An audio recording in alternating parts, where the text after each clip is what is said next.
રાજ્યમાં વરસાદનું જોર ઘટ્યું 48 તાલુકાઓમાં થયો વરસાદ આગામી 7 દિવસ પણ રહેશે હળવાથી મધ્યમ વરસાદની શક્યતા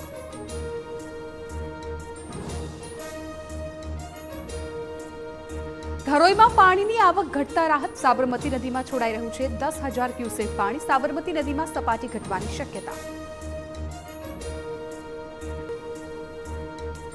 રાજ્યમાં મંત્રીમંડળ વિસ્તરણને લઈને બેઠકનો દોર શરૂ સચિવાલયમાં થઈ ચર્ચા 6 સપ્ટેમ્બર સુધી નવા મંત્રીમંડળની જાહેરાતની શક્યતા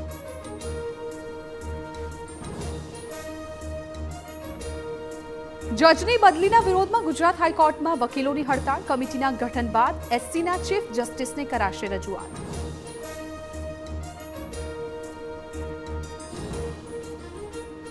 ગુજરાત એસટીના 40,000 કર્મચારીઓ માટે મોટો નિર્ણય મોંઘવારી ભથ્થામાં 2% વધારો એરિયર્સ પણ આપશે હવે 55% મુજબ ચૂકવાશે ભથ્થું